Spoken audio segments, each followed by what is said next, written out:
네, 이번 시간에는 페이지 47쪽 공인중개사 자격시험 시험 절차입니다. 2장의 정책심의위원회는 바로 전 시간에 했고요. 이번 시간에는 자격시험의 절차를 공부하는데 쉬운 내용입니다. 자격시험은 누가 주관하고 누가 시험에 응시할 수 있고 없고 또 자격증은 누가 교부하고 이런 내용들이고요. 그 다음에 양도 대여 등의 금지 이런 걸 합니다. 이게 자격시험의 절차고 그리고 이어서 교육제도 공부합니다. 교육제도. 먼저 47쪽 자격시험의 첫 번째 내용은 시험 시행 기관입니다. 누가 자격시험을 주관하냐 이거죠. 자, 공인중개사가 되려는 자는 세 글자로 하면 우리는 이렇게 되죠. 우리는 시도지사가 시행하는 자격시험에 합격하여야 한다. 우리 운명이합니다. 우리는 시도지사가 시행하는 시험에 합격하여야 한다. 그래서 시도지사가 시험을 시행하는 게 원칙이라는 얘기예요. 그런데 시도지사가 시행하면 특별시장, 광역시장, 도지사, 특별자치도지사 시도지사가 시험을 시행하면 각 시도별로 시험의 내용이나 일정이 다를 수 있다고 그랬잖아요. 그럼 시험 수준의 균형 유지가 안 될 수 있다. 그렇게 평가가 돼요. 그래서 밑에 예외 첫 줄에 시험 수준의 균형 유지 등을 위하여 필요하다 이거죠. 이럴 때는 누가 나서서 국장이 나서서 직접 시험 문제를 출제하거나 시험을 시행할 수 있다. 그래서 예외예요. 원칙은 예외는 국토부 장관이다. 이렇게 하시면 돼요. 시험에 이렇게 잘 나와요. 원칙은 국토부 장관이고 예외는 시도지사다. 이러면 틀려요. 틀립니다. 원칙은 시도지사고 예외가 국장입니다. 동그라미 2번이 중요합니다. 국토부 장관이 직접 문제를 출제하거나 시험을 시행하려는 경우에는 심의위원회의 의결을 미리 거쳐야 한다. 심의위원회의 의결을 미리 거쳐야 한다. 미리 예외로 하는 건 누구예요? 당연히 국토부 장관이니까 예외로 하는 양반이 거쳐야죠. 예외로. 시도지사가 이러면 틀려요. 국장이 시험을 시행하려면 우리가 바로 전 시간에 배웠던 그 심의위원회의 의결을 미리 거쳐야 한다. 이런 뜻이에요. 동그라미 2번 부탁드리고 자, 원칙은 시도지사다. 예외는 국토부 장관이다. 국토부 장관이 시행하려면 심의위원회의 의결을 미리 거쳐야 한다. 근데 지금까지는 계속 시도지사가 시행해 왔어요. 그럼 시도지사가 직접 시험을 시행하면 시험 수준의 균형 유지가 안 될 수 있었잖아요. 이런 문제는 어떻게 해결했느냐? 우리 44쪽에 44쪽 우리 바로 전 시간에 배웠죠. 정책심의위원회는 국토부에 둘 수 있고 심의사항이 4가지 있었어요. 공부, 손수. 이 중에 자격시험 등 자격 추리에 관한 사항을 심의한 경우에는 양가로 3번 시도지사는 이에 따라야 한다. 그랬단 말이에요. 그래서 시도지사가 직접 시험을 시행하는 걸 도와주는 거예요. 이게. 알겠습니다. 알겠습니다. 그렇게 하는 것이었군요. 자, 그럼 다시 이제 47쪽으로 건너보시고 방금 우리 시험 시행 기관이 원칙은 시도지사다. 예외로 국토부 장관이다는 걸 알았습니다. 이 시험 시행 기관장은 시험 의무를 3번째, 3번 위탁할 수 있습니다. 첫 번째 어디 위탁하느냐? 두 번째 줄에 공기업 준정부기관 묶어서 같이 밑줄 치시고 동그라미 1번 공기업 준정부기관 또는 협회가 동그라미 2번 둘 중에 한 군데 위탁할 수 있다 이런 뜻이에요. 그래서 첫 번째는 공기업이나 준정부기관에 위탁할 수도 있고 또는 협회에 위탁할 수도 있다. 좋아요. 자, 협회는 위탁을 받은 적은 없어요. 위탁 받은 적 없는데 위탁할 수 있다는 얘기고요. 지금까지는 산업인력관리공단 여기 위탁이 되어 왔죠. 공기업 준정부기관에. 자, 넘기겠습니다. 방금 우리는 시험 시행 기관을 공부했습니다. 응시 자격 가죠. 응시 자격은 현재 우리 법에 시험 못 보는 사람을 딱 2사람 정하고 있습니다. 2사람 빼면 다 볼 수 있다 이렇게 생각하시면 돼요. 2사람 빼고 다 볼 수 있다. 첫 번째는 누구예요? 응시 제한. 응시 제한을 받는 자. 첫 번째는 자격 취소. 자격 취소되고 3년이 경과되지 않은 자는 공인중개사가 될 수 없다. 시험 못 본다는 말을 공인중개사가 될 수 없다. 이런 식으로 표현합니다. 이따 자격 취소되는 대표적인 사유를 배우죠. 자격증을 양도 대여 이런 거죠. 빌려줬다고요. 이런 식으로 자격 취소가 되면 3년이 되지 않은 자 공인중개사가 될 수 없다. 자, 그게 동그라미 1번이고요. 동그라미 2번은 사실 중요한데 이따가 세 번째 3장이죠. 3장을 공부하고 나서 3장의 결격 사유를 공부하고 나서 그 다음에 읽어보면 더 이해가 잘 될 거예요. 지금 공부하는 건 아니고 원래 전체 내용을 다 알았을 경우에 동그라미 2번도 같이 공부하는 거예요. 결격 사유라는 파트를 공부하고 난 다음에 읽어보시면 됩니다. 자, 부정행위자. 시도지사나 시험시행기관, 국토부 장관, 즉 시험시행기관장은 시험에서 부정한 행위를 한 응시자에 대해서는 그 시험을 무효로 하고 그 처분이 있은 날부터 5년간 응시 자격을 정지한다. 두 번째는 이제 부정행위로 적발된 자인데 부정행위로 적발되면은 시험이 무효 처분이 된다고요. 그리고 그 무효 처분일부터예요. 출발점도 잘 보셔요. 그 처분이 있은 날부터 얼마 동안 5년 동안 시험의 응시 자격을 제한한다. 정지한다. 그러면 5년 동안 공인중개사가 될 수 없다는 얘기죠. 우리 뭐 좀 특이하지 않아요? 자격 취소된 사람보다 컨닝하다 그런 사람을 더 싫어해요. 특이해요. 자격 취소되면 3년간 시험 못 보는데 컨닝하다 걸리면 5년 동안 시험 못 보니까 컨닝하다 걸린 사람을 더 싫어하죠. 무효 처분이 있은 날부터 5년입니다. 무효 처분이 있은 날부터 5년간 응시 자격을 정지한다. 계속 체크합니다. 이 경우 시험시행기관장은 취취 없이 이를 다른 시험시행기관장에게 통보하여야 한다. 왜 그럴까요? 다른 지역에 가 시험 볼까 봐 그래요. 강원도 가서 시험 볼까 봐, 제주도 가서 시험 볼까 봐 전국에 소문을 내는 거예요. 컨닝 걸렸다고. 친구한테 전화 와요. 야, 너 걸렸더라. 이 전화 와요. 컨닝하다 도로 조심해야 돼요. 실제 뭐 컨닝 안 해요. 시험장에 가서. 컨닝을 뭐 남의 걸 본다고요? 믿을 사람이 있나요? 믿을 사람 없지. 아무도 믿을 사람이 없어요. 나밖에. 네. 뭐 보시려면 대각선으로 컨닝해야 되거든요. 뭐 시험지는 A형, B형 이 순서가 좀 다른 게 있으니까 문제 순서가 A형, B형 이렇게 앉으면 여기는 B형, A형 이렇게 앉기 때문에 대각선으로 컨닝을 해야 되죠. 대각선으로 보고 싶어도 그 사람을 믿을 수가 없단 말이에요. 믿을 수가 없어요. 뭐 답안지에도 시험지 A형, B형 이렇게 표시하셔야 돼요. A형, B형을. 가끔 거의 O형 쓰는 사람이 있어요. 그러면 안 돼요. 혈액형 적는 거 아니에요. 자, 두 사람 시험 못 봅니다. 두 사람.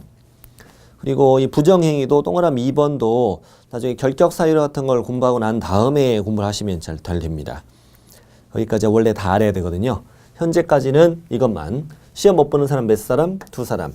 자격 취소되고 3년. 컨닝하다 걸리고 몇 년? 5년. 2명 시험 못 본다. 2명 빼고 시험 못 보는 사람은 없다. 그래서 맨 위에 응시 자격에 맨 위에 보면 의무할 써 있잖아요. 두 사람 빼고는 누구나 시험에 응시할 수 있다고. 미성년자도 공인중개사가 될 수 있다. 있죠. 다만 뭐 10살짜리가 증 땄다 이거죠. 엄마가 너 개업해 돈 벌어와. 이건 아니라는 거죠. 개공은 될 수 없어요. 당연히. 개공 등이 될 수는 없어요. 한정치산자, 금치산자, 공인중개사가 될 수 있다 없다. 될 수 있다. 아, 시험 봐서 컨닝은 아니 시험 봐서 합격하는 건 문제 없죠. 합격하는 걸 말릴 수는 없잖아요. 그건 문제 없어요. 좀 걱정이 되긴 하나요? 걱정. 아, 왜 남 걱정하고 그래? 내 걱정이나 해야지. 남 걱정하지 말고 한정치산, 금치산자도 공인중개사가 될 수 있어요. 같은 시험장에서 볼까봐 좀 걱정이 되긴 하죠. 같은 시험장에서 시험 볼까봐 시험보다 소리치고 울고 진짜 힘든 건 시험보다 웃는 거예요. 이 웃음이 되게 힘들어요. 어쨌거나 이 두 사람 다 공인중개사가 될 수 있다. 외국인 다 될 수 있다. 문제 없어요. 될 수 있습니다. 자, 두 사람 빼고 시험 다 볼 수 있다. 이 중요한 파트였습니다. 응시 자격 보셨고 다음에 시험에 응시 들어갑니다. 공고 시험에 안 나와 이런 거 안 나와요. 눈으로 한번 보세요. 매년 2월 28일까지 공고해 줍니다. 시험 날짜가 그때까지 나와요. 이미 시험 날짜 나왔죠. 10월 29일로. 구체적 사항은 시험 보기 90일 전까지 공고해 줘요. 그런가 보다 하세요. 그런가 보다 하시고. 처음에 응시원서. 아, 돼야죠. 응시원서가 우리 법의 1호 서식이에요. 이따가 한번 보실 거예요. 자, 오른쪽에 응시수수료는 알아야 돼요. 응시수수료. 응시수수료는 시험을 누가 주관하느냐에 따라 결정이 돼요. 누가 주관하느냐에 따라. 자, 시험을 첫 번째 시도지사가 시행하는 게 원칙이었잖아요. 이럴 때는 지방자치단체 조리로 정하는 수수료를 내시오. 이거지. 간단하네. 2번 시험을 국토부 장관이 시행할 수도 있었죠. 이럴 때는 국토부 장관이 결정 공고하는 수수료 납부. 이거 눈에 익혀놔야 돼. 이거는 국장이 시험을 시행할 땐 국장이 결정 공고하는 수수료 납부. 세 번째 시험을 그렇지 위탁할 수도 있었지. 아까 몇 군데였죠? 2군데. 공기업 순정부기관도 있고 협회도 있고 위탁할 수 있었어. 이럴 경우는 위탁 받은 자가 한 자의 승인을 얻어 결정 공고하는 수수료 납부. 뭐 시험에 나온 적 없는데 거기를 좀 중요해요. 거기가 위탁한 자의 승인을 얻어 이만큼. 위탁한 자의 승인을 얻어 이만큼을 빼고 낼 수도 있다고 봐요. 빼면 틀리긴 하죠. 빼고도 말은 잘 돼요. 당의 업무를 위탁받은 자가 결정 공고하는 수수료 이게 아니라 위탁받은 자가 위탁한 자의 승인을 얻어 결정 공고하는 수수료다 이거죠.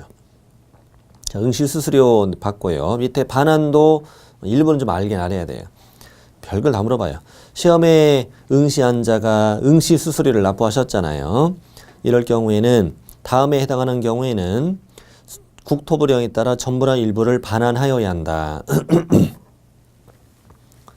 응시의사를 처리한 거죠. 응시의사를 처리하는 경우에는 수수료의 전부나 일부를 반환하여야 한다.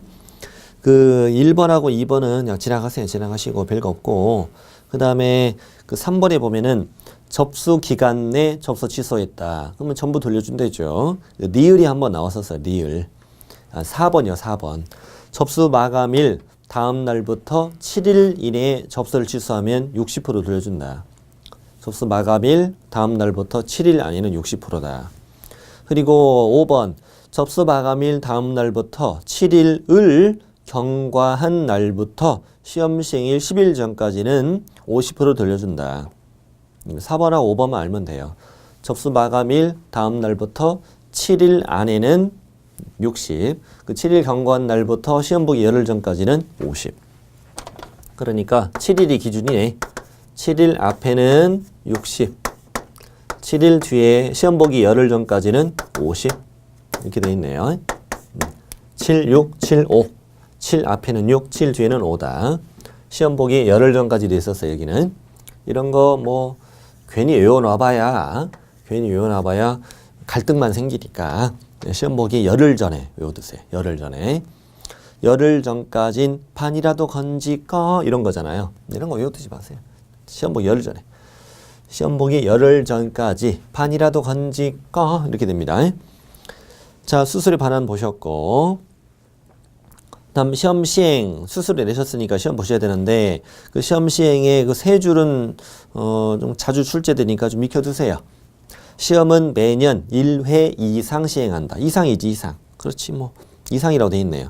2번 볼 수도 있다는 얘기인데 다만 시험 시행 기관장은 시험을 시행하기 어려운 부대한 사정이 있을 땐 또 뭘 거쳐? 심의위원회 의결을 거쳐 당위원도 시험을 시행하지 않을 수도 있다. 뭐 안 볼 수도 있고 한 번 볼 수도 있고 뭐 2번 볼 수도 있고 이렇게 돼 있는 거예요. 법의 규정에 따라서 그냥. 그때 시험 방법 이런 거 시험에 안 물어봐요. 시험 보는 사람한테 시험 방법을 왜 물어봐요? 원래는 그 주택관리사처럼 1차 보고 합격한 사람만 2차를 본다. 이렇게 돼 있어. 원칙이. 다만 지금은 예외로서 1차, 2차를 구분만 하되 같은 달 볼 수 있다. 법조문이 그렇게 돼 있거든요.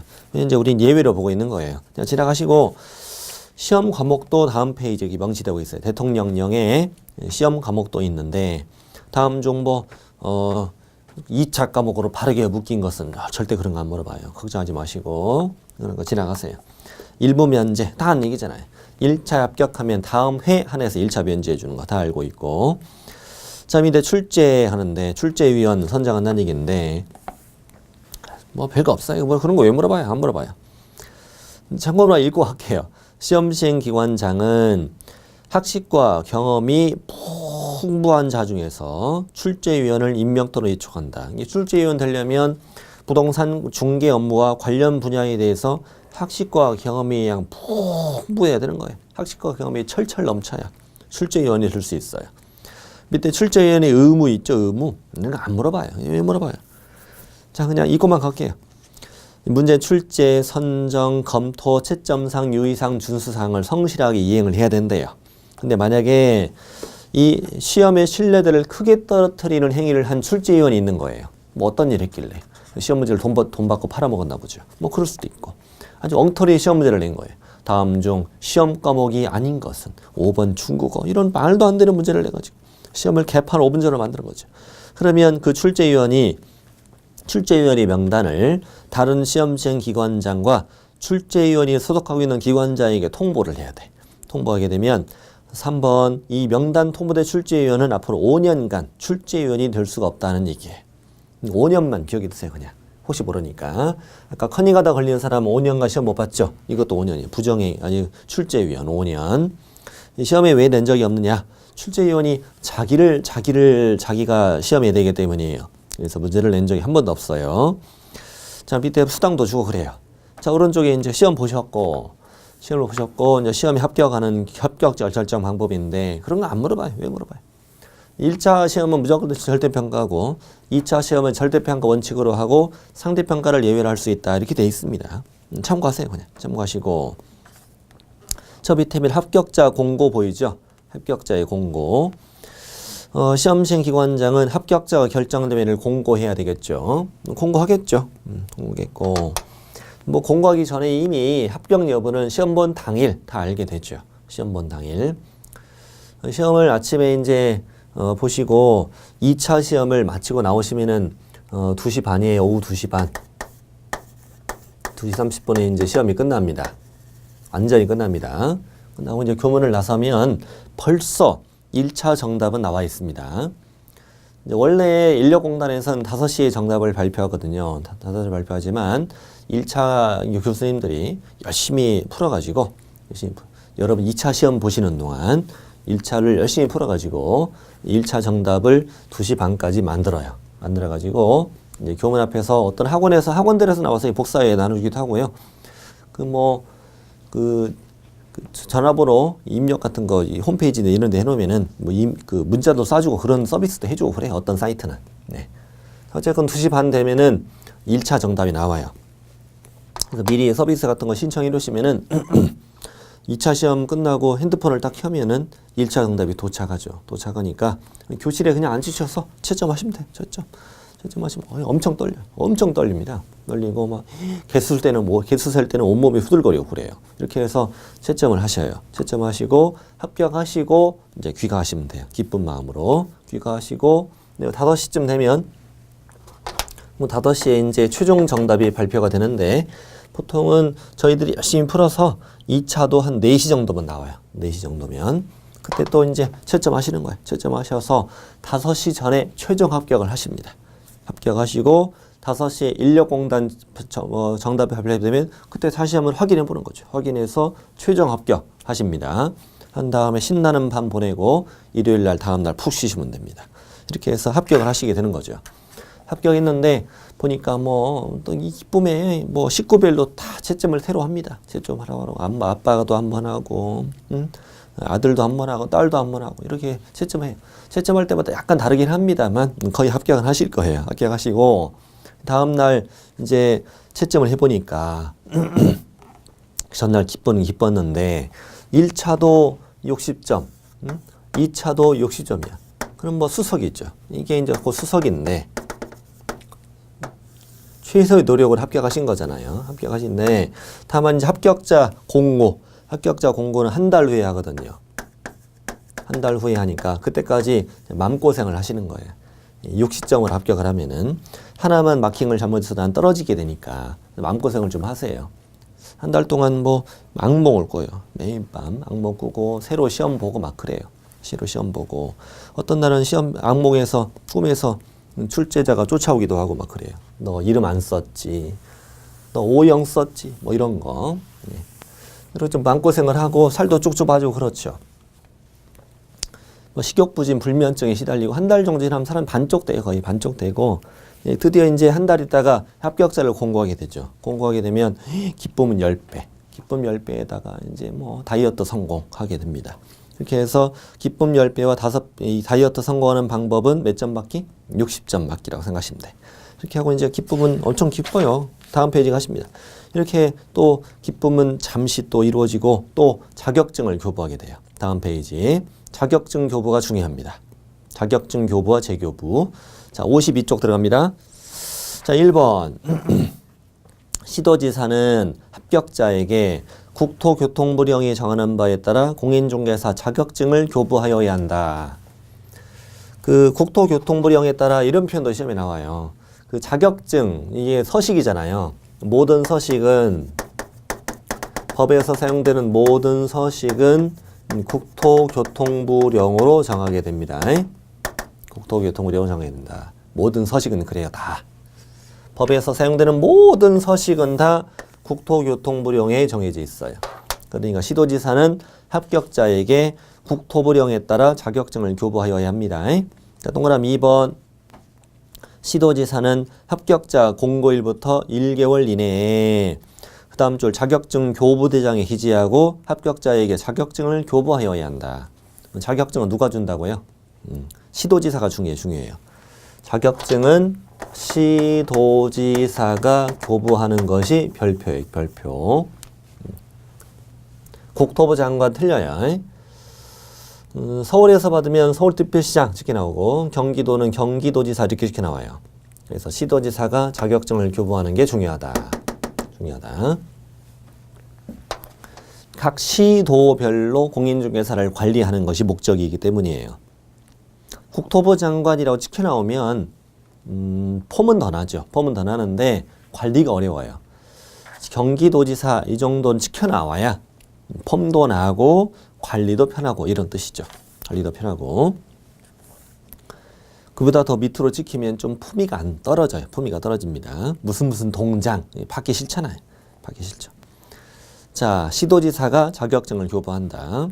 3번 별거 아닌데 이런 것도 출제된 적도 있어요. 자격증 교부대장은 전자적 처리가 불가능한 특별한 사유가 없으면 전자적 처리가 가능한 방법으로 작성 관리하여야 한다. 별거 아니고 전산만 관리를 하라는 거예요.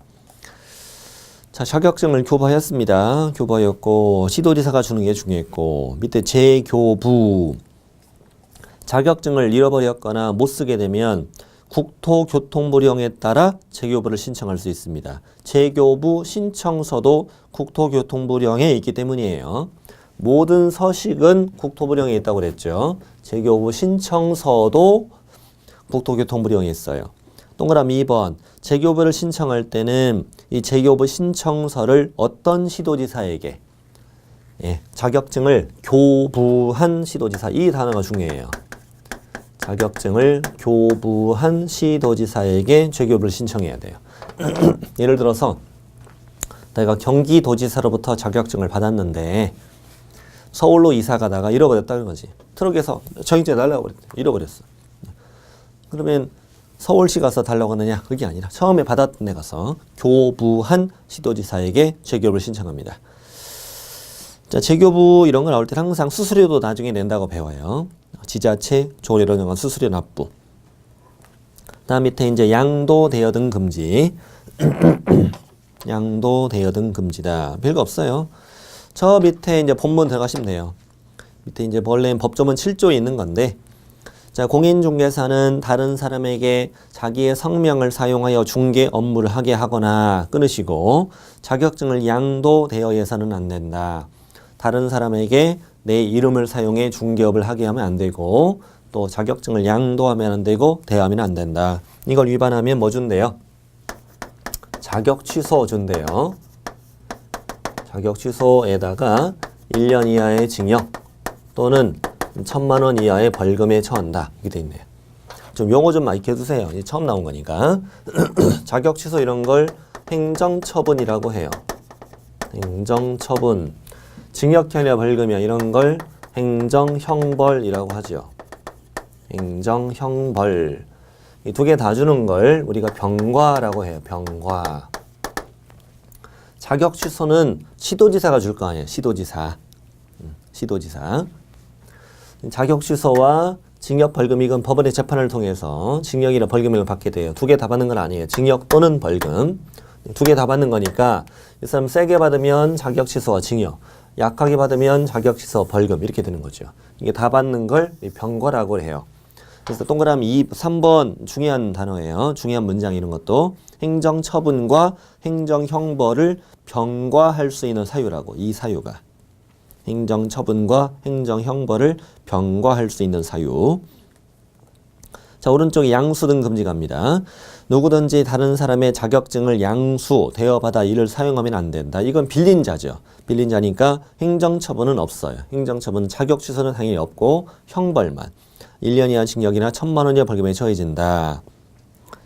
자, 다음에 밑에 유사명칭 사용 금지. 공인중개사가 아닌 자는 공인중개사 또는 이와 유사한 명칭을 사용해서는 안 된다. 그거 당연한 거예요. 당연한 거. 공인중개사 아닌 자는 공인중개사 또는 이와 유사한 명칭을 쓰고 다니면 안 되고, 얘도 이제 공인중개사는 아니잖아요. 아닌 자니까 1-1. 앞으로 1-1 이렇게 발음하겠습니다. 1년 이하 징역 또는 1,000만 원 이하 벌금형 받게 된다는 거죠. 밑에 이제 판례는 자격증 대여에 관한 판례예요. 자격증 대여. 아주 유명한 사건이고요. 자, 잠깐 칠판 보세요. 보통 우리가 자격증 대여하면 어떻게 생각하시냐면, 갑은 개업 공인중개사고 을은 중개보조원인데, 중개보조원이 실질적 사장이죠. 사장이고 갑으로 하여금 개설 등록하게 한 다음에 동업을 하는데, 갑이 아예 출근도 안 하는 거죠. 갑이 아예 출근도 안 하고 모든 중개 업무를 누가 다 해요? 을이 다 하고, 계약서도 쓰고, 이름 쓸 때 누구 이름 쓰고, 갑의 이름을 쓰고, 도장도 갑의 도장을 찍고, 이런 것들은 우리가 흔히 자격증 대여다 이렇게 생각하죠. 대여다. 근데 이 사건은 그렇지 않고 둘이 같이 동업해요. 실제 출근도 하고, 출근도 하는데 을이 사장이고 갑은 개업한 개공이고요. 당연히 동업했어요. 동업했어도 판사님이 뭐라고 하냐면, 갑이 중개 업무를 다 하고 을에게 중개 업무를 하게 하지는 않았다면 이는 자격증 대여가 아닐 것이다 이렇게 설명해줘요. 근데 이제 을은 경력 20년이고 이제 갑은 이번 초짜예요. 초짜니까 이제 길리키러 나갔죠. 길리키러 나갔는데 오늘따라 되게 춥네요. 추워서 길리키러 나갔다가 힘들어서 찜질방에서 자고 있어요. 그때 마침 손님이 찾아왔죠. 손님이 찾아왔습니다. 중개보조원한테 집 좀 보여주세요 이렇게 찾아왔죠. 중개보조원 첫 번째 할 수 있는 일이 뭐예요? 첫 번째 할 수 있는 일.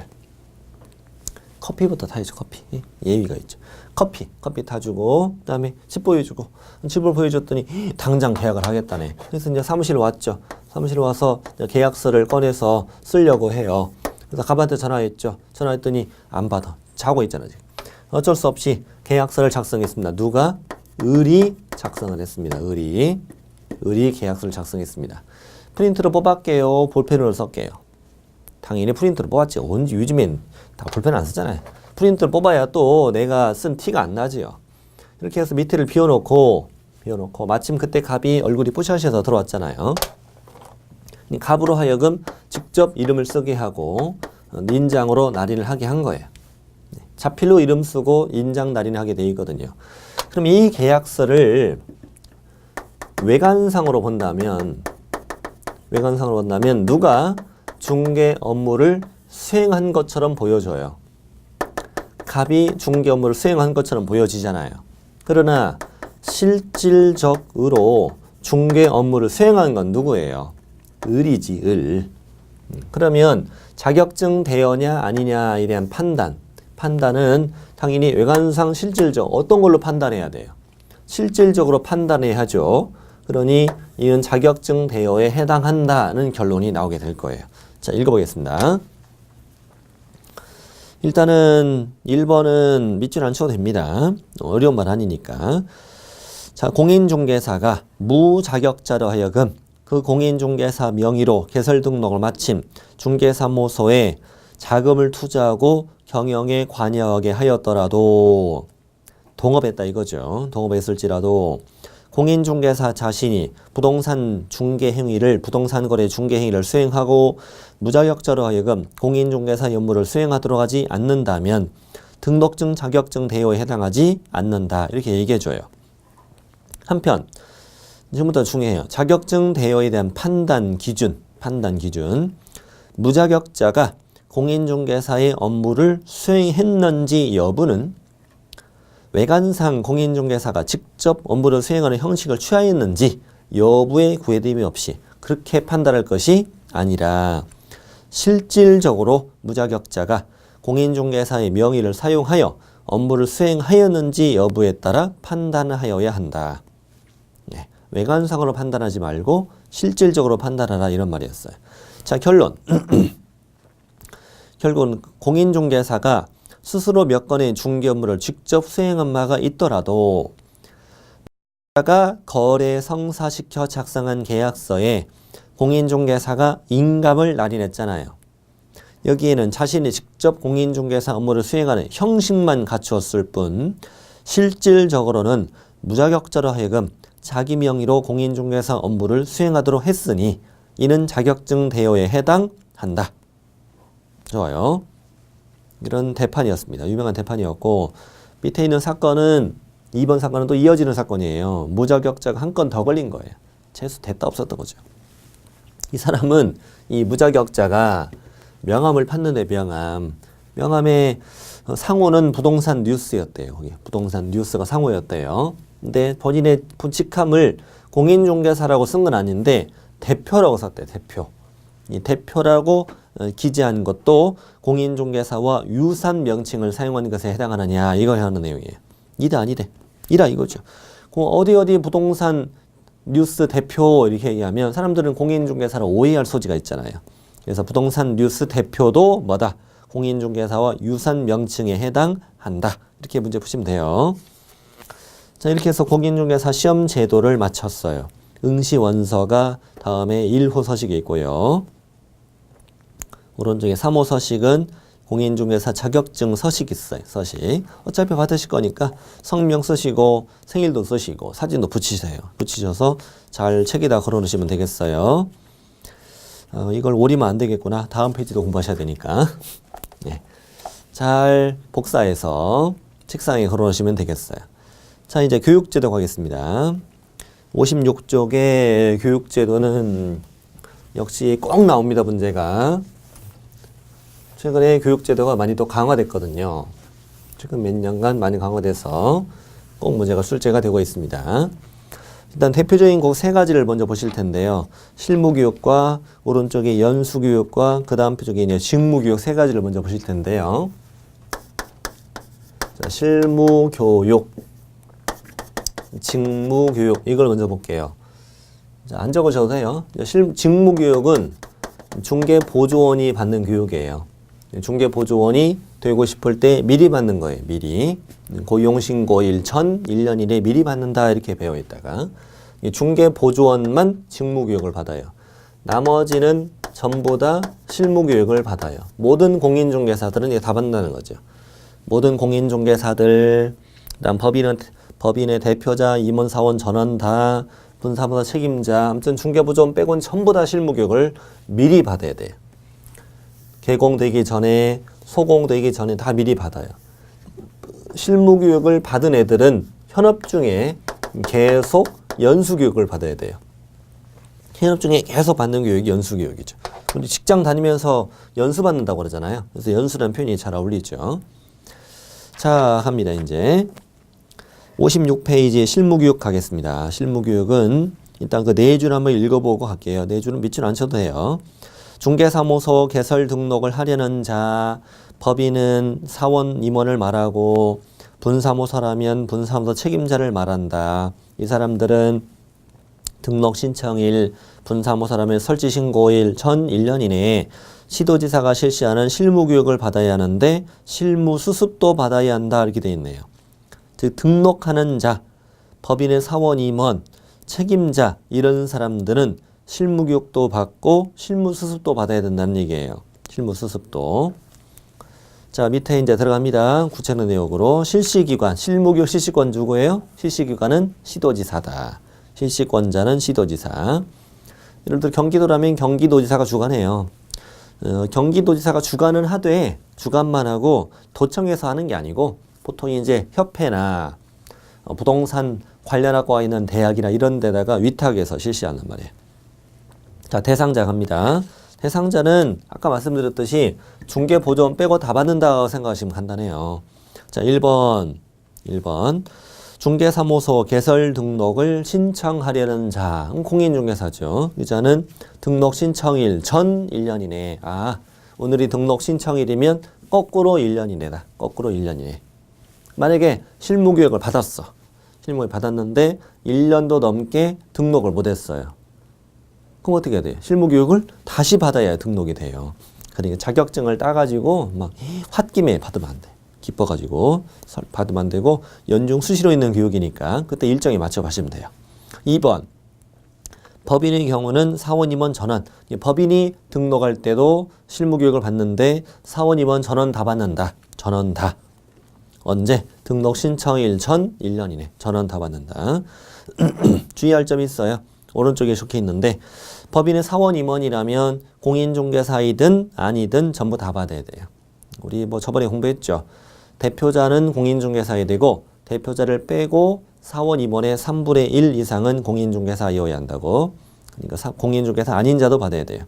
자, 분사무소는 책임자가 받아야 돼요. 설치신고일 전 1년이네. 설치신고일 전 1년이네. 다 되기 전 1년이네요. 자, 모든 소공은 다 받아야 돼요. 모든 소공은 다 고용신고일 전 1년이네. 자, 방금 이건 실무교육이에요. 실무교육을 받는 사람들. 그런데 실무수습은 뭐냐면 실무수습은 등록하고 또 분사무소 책임자가 되고 이럴 자들만 미리 수습기간을 거치는 거예요. 일단 읽어보겠습니다. 중개사무소 개설 등록을 신청하려는 자, 법인의 사원임원 전원 다, 분사무소 책임자, 이 사람들은 등록 신청일, 분사무소 설치 신고일 전 1년 이내 실무교육을 받아야 하는 뿐만 아니라 실무 수습 기간도 거쳐야 한다 이거죠. 그런데 문제가 뭐냐면 잠시 말씀드리겠습니다. 실무 수습이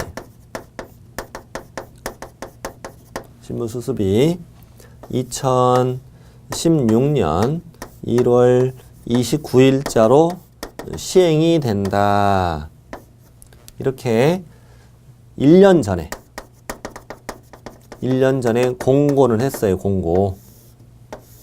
1년 전에 미리 이제 법조문을 만들어 통과시켰죠. 그러니까. 공고랑 공포로 합시다.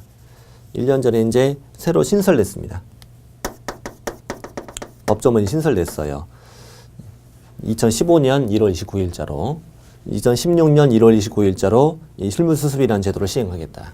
그래서 이 실무수습 제도가 만들어지기 몇 달 전부터 소문이 많았어요. 뭐 개공으로 등록하려면 뭐 수습기간 직원으로 2년 일을 해야 된다. 뭐 심지어 어떤 사람은 뭐 3개월이다. 어떤 사람은 6개월이다. 이 말이 많았어요. 말이 많았고 이 국토부에서도 고민이 많다고 들었어요. 근데 사실 이게 예를 들어서 3개월간 수습 기간을 거쳐야 한마디로 이제 인턴으로 좀 일을 해야 한다는 거잖아요. 어떤 계곡 밑에서 일을 좀 해야만 수습을 거쳐야만 개설 등록이 가능하다. 이렇게 제도를 만약에 만든다면 누가 써주겠어요 이걸? 아니 여러분께서 사장님이세요. 개공이세요. 저는 이제 개공이 되고 싶은 사람이고 저 석 달만 써주세요. 월급 100만 원씩만 받을게요. 말이 안 되는 거지. 누가 써줍니까? 내가 내고 다녀야지. 누가 써주겠어요? 그래서 이 제도를 많이 고민 중이다가 어떻게 되었느냐. 2016년 1월 29일까지 대통령령이 공포가 아예 안 돼버렸습니다. 아예 안 돼버렸어요. 그러니까 실무 수습 포함 이것만 남아있고 실제 실무 수습을 거치지는 않은 아니에요. 네. 그럼 언젠가 만들 수도 있다고 생각합니다만 제 생각이 뭐냐면 실무 수습 포함이라고만 써놓고 1년 내내 고민하다가 그냥 제 생각에는 폐지시킨 것 같아요.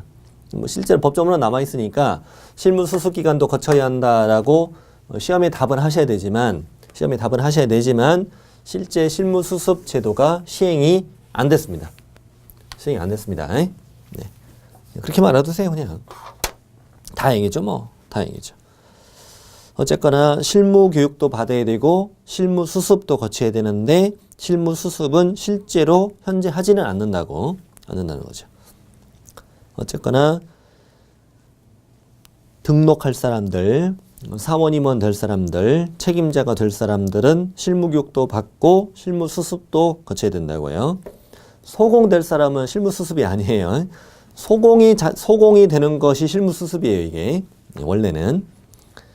이제 등록할 사람, 분사무소 책임자가 될 사람, 이런 사람들이 실무교육도 받고 수습도 거치는 거예요. 자, 실무교육 면제 갑니다. 면제는 아주 쉬워요. 밑줄 안 쳐도 돼요. 자, 개공이었어, 이 사람은. 개공이었는데 폐업 신고 후 1년 이내 다시 등록을 신청합니다. 2번은 소공이었는데 관두고 1년 안에 등록을 신청합니다. 1번, 2번을 묶고만 놓으시고 1번, 2번을. 1번, 2번을 왜 묶었냐면 1번, 2번은 관두고 1년 안에 등록할 사람이죠. 등록할 사람. 3, 4번도 묶으시고 3, 4번. 3번은 소공이었는데 관두고 1년 이내 소공으로 다시 고용 신고할 사람. 4번은 개공이었는데 폐업 신고 후 1년 이내 소공으로 고용 신고할 사람. 그럼 3, 4번은 관두고 1년 이내 소공될 사람이네요. 관두고 1년 이내 소공될 사람. 그렇게 생각하시면 됩니다. 자, 그리고 어쨌거나 관두고 1년에는 안 받는다는 얘기고, 그럼 어떻게 하면 돼요? 관두고 1년이 지나면 그때는 다시 받아야 되죠. 다시 받아야 되고. 자, 실무교육의 내용은 세 군데 체크하세요. 법률 지시, 경영실무, 직업윤리. 밑줄만 쳐놓으시면 알아요. 법률 지식 알려주고, 경영실무도 알려주고, 직업윤리도 알려준다. 시간은 28, 32. 일단 숫자 32 이거 하나 기억해 두면 충분해요. 32. 현재는 28시간 해요. 하루에 7시간씩 4일 동안. 예전에는 8시간 4일도 한 적도 있었어요. 근데 지금은 7시간 4일 28시간 합니다만 28시간 32시간 32만 기억하셔도 충분하다고 그랬어요. 저 밑에 이제 연수교육 갑니다. 연수교육은 실무교육을 받은 사람들이 연수교육을 한다고 그랬어요. 실무교육을 받은 개공과 소공은 실무교육 또는 연수교육을 받은 후 2년마다 시도지사가 실시하는 연수교육을 받아야 한다. 어떤 사람은 실무교육을 처음 받고 연수교육을 받는 사람일 수도 있고, 어떤 사람은 연수교육을 받고 또 연수교육을 받는 사람일 수도 있으니까 실무교육이나 연수교육을 받은 후 2년마다 이렇게 변하는 거예요. 개공과 소공이 받는 거예요. 2년마다 받는 거예요. 시도지사가 실시하는 거예요. 세 군데 알아야 되겠어요. 네. 개공과 소공만 받는 거예요. 중개보조원은 안 받아요. 중개보조원은 직무교육 한 번 받고는 더 이상 받을 게 없어요. 커피 타는 교육을 주로 배울 텐데 커피 타는 걸 2년마다 새로 배울 필요 없잖아요. 예. 중개보조원은 직무교육 받고 연수교육을 받지 않아요. 개공과 소공만 연수교육을 2년마다 계속 받아라. 이것도 시도지사가 실시한다고 그랬어요. 자, 내용 보니까 법 제도의 변경사항, 이게 중요하겠어요. 법 제도의 변경사항. 연수교육과 너무 잘 어울리는 단어예요. 법 제도의 변경사항이다. 자, 다음에 경영실무, 직업윤리 넘겨보시고, 시간은 12, 16이니까 32의 반절이죠. 32 반절, 32 빼기 4, 16 빼기 4, 12, 16이다. 현재 실무교육은 본인이 직접 교육비 13만 원 내고 받아야 돼요. 28시간을. 그리고 연수교육은 교육비 8만 원 내고 이틀짜리 교육을 직접 받으셔야 돼요. 직접 받으셔야 됩니다. 교육비 8만 원 내고 받아야 돼요. 자, 12, 16. 그 다음에 통지 뭐냐면 연수교육 왼쪽에다가 좀 살짝 메모 좀 할 게 있는데 하나 좀 빠진 게 있는데 나중에 또 나옵니다만 자, 연수교육을 이렇게 적으세요. 연수교육을 받지 않은 자는 500만 원 이하 과태료에 처해요. 정당한 이유 없이 연수교육을 받지 않으면 과태료 줍니다. 실무교육 같은 건 과태료가 없죠. 실무교육을 안 받으면 개공, 소공이 아예 될 수 없으니까. 연수교육을 정당한 이유 없이 받지 않은 자는 500의 이하 과태료를 처해요. 익혀두시고요. 적어두세요. 적어두시고. 그런데 자, 언제까지 할 거냐 좀 알려주라는 거죠. 너 지금 2달밖에 안 남았다 이런 거 알려준다는 거예요. 그래서 시도지사가 연수교육을 실시하려는 경우 실무교육 또는 연수교육을 받은 후 2년이 되기 2개월 전까지 일시장소 내용 등을 당사자에게 통지해줘라 이거지. 2년 되기 2개월 전까지 알려줘라. 2년 되기 2개월 전까지입니다. 자, 직무교육 갈게요. 직무교육 누가 받는 교육? 오로지 중개보조원만 받는 교육이고 고용신고일 전 1년 이내 받는 거고 중요한 건 여기에요. 시도지사 또는 등록관청이에요. 여기만 등록관청이 들어가요. 지금까지 3개의 교육 중에서 실무교육과 연수교육, 개공, 소공이 받는 교육들이죠. 이 교육은 시도지사만 실시하고 중개보조원이 받는 직무교육은 시도지사가 실시할 수도 있고 등록관청이 실시할 수도 있다. 시도지사 또는 등록관청이 실시하는 직무교육을 받아야 한다. 자, 좋아요. 등록관청이 실시할 수 있다는 거. 자, 면제, 고용관계 종료 신고 후 1년 이내 중개보조원으로 다시 고용신고할 때 면제되겠죠. 자, 내용은 딱 뭐밖에 없어요. 직업윤리 딱 하나밖에 없어요. 직업윤리. 법률 지식 안 어울리죠. 중개보조원하고 경영실무 알아서 뭐하게요. 필요 없잖아요. 뭐만 직업윤리만. 양심껏 커피 타라는 얘기죠. 양심껏 안심겁게 숭늉도 아니고 안심겁게 타셔라. 직업윤리. 시간은 3시간 4시간 짧게 끝나나 봐요. 교육비 4만 원 내야 되는데 3시간 4시간이니까 밥도 안 주나 봐요. 3시간 4시간. 자, 오른쪽에 교육 지침은 뭐냐면 오른쪽 페이지 올라갑니다. 교육 지침은 지금 실무교육과 연수교육은 시도지사만 실시하고 직무교육은 시도지사 또는 등록관청이 실시하는데 어쨌건 공통실시권자는 시도지사 아닙니까? 시도지사가 실시하게 되면 각 지역별로 교육의 대상, 또 과목, 시간, 강사자 교육의 질 등이 달라질 우려가 있지. 또 시도별로. 이런 우려가 있으니 누가 나서서 국토부 장관이 나서서 그 다음 줄 해당 교육의 지침을 마련해 시행할 수도 있다. 이런 말이에요. 앞부분과 끝부분을 잘 알면 돼요. 국토부 장관은 교육 지침을 마련해 시행할 수 있다. 이렇게 읽히면 돼요. 국토부 장관이에요. 밑에 지침 내용이 들어있는데 이런 거는 뭐 외우기 힘들죠. 힘들죠. 이번에 작년에 이렇게 나왔어요. 교육 지침에는 교육의 목적, 대상, 과목, 시간 이런 건 포함되지만 수강료는 포함되지 않는다. 이렇게 나오는데 X. 그런 거 모른다 할지라도 다른 지문을 쉽게 풀 수 있는 지문이었어요. 답이 실제로. 옳은 걸 찾으라고 해서. 이거 몰라도 괜찮아요.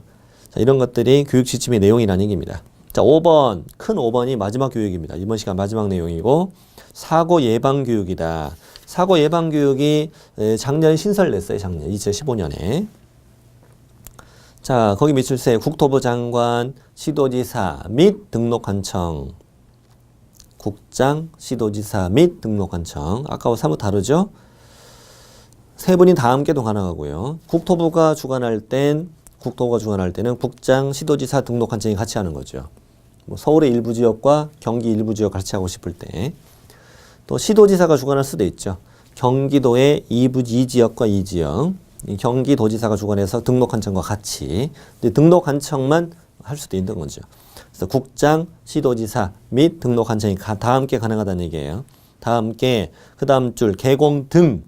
개업공인중개사 등자가 뭔지 알죠? 개공, 소공, 보조원, 사원이면 다 묶어 부르는 말이죠. 개공 등에 대해서 예방교육을 실시할 수 있다. 예방교육을 실시할 수 있다. 그래서 예방주사는 이렇게 하세요. 이렇게 쓰세요. 예방주사는 3차까지 그리고 예외 없이 다 맞아. 예방주사는 예방교육은 3차까지 국장한테 1차, 시도지사한테 2차, 등록관청한테 3차까지 국장, 시도지사, 등록관청 예외 없이 다 맞아. 이 말은 개공 등 이 말입니다. 예외 없이 전부 다 예방교육 대상이 다 들어간다고요. 예방교육을 실시할 수 있다고. 실시할 수 있다. 그 말은 하기 싫다는 얘기예요. 이게 귀찮다는 얘기예요. 그럼 밑에 하고 싶으면 언제까지 할 건지 알려줘야지. 언제까지요? 교육일 10일 전까지 일시, 장소, 내용 이런 것들을 통지해 준대요. 그 숫자 10자는 어떻게 외울 것이냐. 아까 연수교육일 때 2년이 되기 2개월 전까지 이런 게 있었잖아요. 예방교육은 이렇게 한번 외워봅시다. 이게 예자니까. 예자를 뒤집으면은 이렇게 글자가 만들어지죠. 그래서 이렇게라도 외우지 뭐. 예자, 십자. 말도 안 된다고요? 알아요. 말도 안 되는 거 아는데 그래도 언젠간 이렇게 외우고 있는 자기 자신을 알게 될 거예요. 예자를 뒤집은 십자가 됩니다.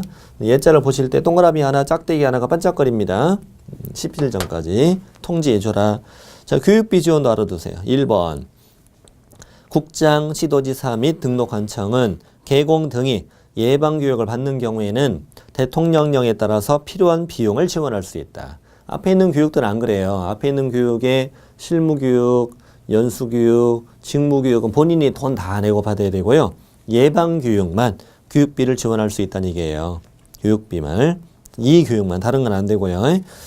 자, 이번 시간 마칩니다. 2장 다 끝났고 문제담은 꼭 풀어보시고요. 좋은 문제 많이 있어요. 그리고 3장을 다음 시간에 이어서 하는데 3장은 중개사무소 개설 등록과 결격 사유로 이어집니다. 다음 시간에 뵙겠습니다.